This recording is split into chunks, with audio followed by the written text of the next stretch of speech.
What's going on? My name is FreerunnerX10 and welcome to a brand new video. So today I thought I'd make a video about Star Wars Battlefront 2, specifically what we know so far. Obviously it's been announced and we have a release date and a bit of information about Star Wars Battlefront 2. Now before we get into this video, the information we have right now is very limited, so be very skeptical about what I'm saying and what you're reading and watching from other media outlets. Also, if you're yet to see the Star Wars Battlefront 2 full-length reveal trailer, then there is a link in the description below so you can go check it out in its entirety. I'm personally very optimistic about Star Wars Battlefront 2, but I'm also being very cautious because of how EA and DICE handled Star Wars Battlefront 2015. When the game was released, it was a full retail price, bare bones multiplayer shooter. It had next to no content, a planned single player campaign that was cut, and it felt more like a cash grab than a Battlefront game, with a sort of pay for the base game now mentality and pay for DLC and you'll get a complete game by the end of the DLC cycle. EA has also admitted in the past that they did in fact rush Star Wars Battlefront's release so they could get a game out in time for the release of the new movie, The Force Awakens, which released on the 17th of December 2015. This obviously led to the lackluster base game with cut features and hardly any content. So what do we know so far? Well, Star Wars Battlefront 2 will be releasing on PC, PlayStation 4 and Xbox One on November the 17th, 2017. This is less than a month before Star Wars The Last Jedi releases in cinemas worldwide on December the 15th, 2017. Starting to get a feeling of deja vu here. This is another game being released around the same time a new movie is being released. This is of course to try and cash in on the hopefully successful The Last Jedi, the next movie within the new trilogy of the Star Wars franchise. So hopefully EA and DICE are going to be learning from their past mistake, and hopefully we're going to be getting a Star Wars Battlefront game with a lot of content within the base game, and the game is going to feel complete and like it's going to be worth the money we've spent to play this game. Now right now two versions of the game have been confirmed. You have the Standard Edition and the Elite Trooper Deluxe Edition. The Standard Edition costs $54.99 and the Elite Trooper Deluxe Edition costs $69.99. That's on PC and Origin. Of course prices may vary depending on what platform you're playing on and which region or part of the world you're buying the game from. So what comes with these different versions? Well, the Standard Edition you get the Star Wars Battlefront game and Star Wars Battlefront 2 The Last Jedi Heroes, which includes themed looks and epic ability modifiers for Kylo Ren and Rey, as well as ability modifiers for the Millennium Falcon and the new First Order hero ship. That's pretty much it for the Standard Edition. So what do you get with the Elite Trooper Deluxe Edition? Well, you get the Star Wars Battlefront 2 The Last Jedi Heroes, so that is the themed looks and epic ability modifiers for Kylo Ren and Rey, as well as ability modifiers for the Millennium Falcon and the First Order hero ship. You also get to play Star Wars Battlefront 2 early, in fact 3 days early with the Elite Trooper Deluxe Edition, so you can be playing the game as early as the 14th of November 2017. There's an Elite Officer upgrade pack. Join the fight with the powerful Blurg 1120 blaster plus enhanced grip modification and the Battle Command epic ability. Heavy Metal upgrade pack. Take on the toughest enemies with the FWMB-10 mega blaster and barrel vent modification and the personal shield epic ability. Armored Assault upgrade pack. Do what Assault does best, charge into battle with an early unlock of the CR2 with a trigger modification and the grenade epic ability. Master Specialist upgrade pack. Instantly unlock the A280 CFE blaster rifle and scope modification and the laser trip mine epic ability. So I know what you're thinking, what if I buy the Standard Edition? Does that put me at a disadvantage against someone who has the Elite Trooper Deluxe Edition? And the answer is, well, no, not really. You're getting the same content as they are, only they're unlocking it from launch. You have to basically play the game, level up and unlock stuff that way by completing assignments and whatever's in the game for you to basically unlock stuff.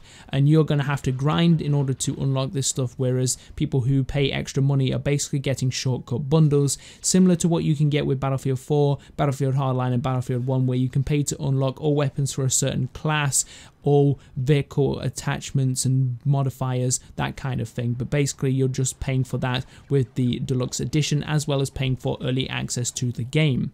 So what are we actually getting with Star Wars Battlefront 2 as far as content's concerned? Well, we're getting a single player campaign, an expanded multiplayer, space battles, characters from every era, split screen co-op, customize and progress with a class-based system. It's looking really interesting. I'm going to go over each bit in a bit more detail, starting with the single player experience. So this time round we're getting a full-fledged, all-out single-player campaign. It's got an interesting story. The story takes place at the end of Return of the Jedi, where the second Death Star has been destroyed, up to The Force Awakens. You play a character called Iden Versio. She is a female lead character. A lot of people have been vocal about that, but to be honest with you, I don't really care what gender the character is, as long as the character's backstory, as long as the character's story within the actual campaign makes sense and basically fits the universe, and it seems like it will do, and it seems like it's going to be an interesting campaign. The reason why the campaign's interesting is because you're not playing on the side of the rebellion.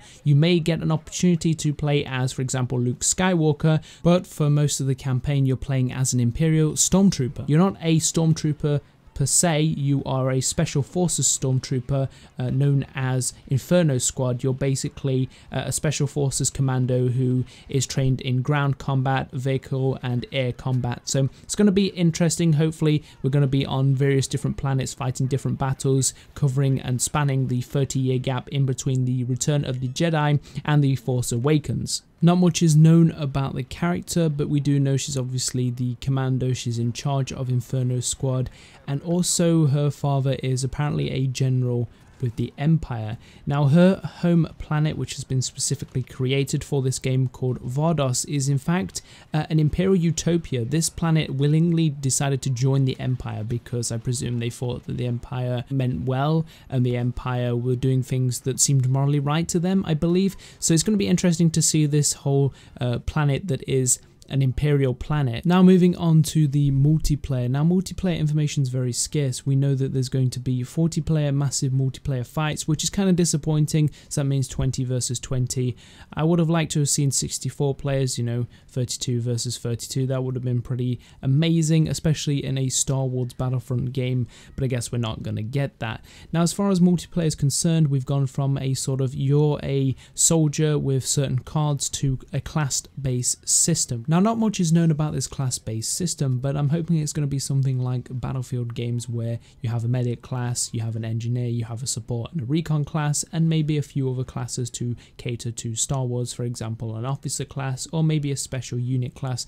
Don't know how it's going to work, but I guess we'll get more information about it in the future. Something I was thinking about was it could be like Star Wars Battlefront 2, which is kind of horrible in my opinion. Yes, you've got a load of classes in Star Wars Battlefront 2, but then you have sort of classes that don't make sense, where the engineer is basically giving out ammunition and health, and that you don't have a medic class and you don't have a support class who runs around with an LMG. It just seems really odd to me. So hopefully this gets sorted out soon and we get some information about the class-based system. So in Star Wars Battlefront 2, space battles are going to be a thing, but it's kind of saddening really because you're only going to be able to play up to 24 players, so that's 12 versus 12, which is very sad. So that means space battles, they're going to be just space battles, and there's no ground to space or space to ground combat, which would be really interesting for a Star Wars Battlefront game if you have 100 players in a match and you can go from space to the ground. That would be really, really fun and enjoyable and would be a really unique Star Wars Battlefront experience, but I don't think that's going to happen anytime soon.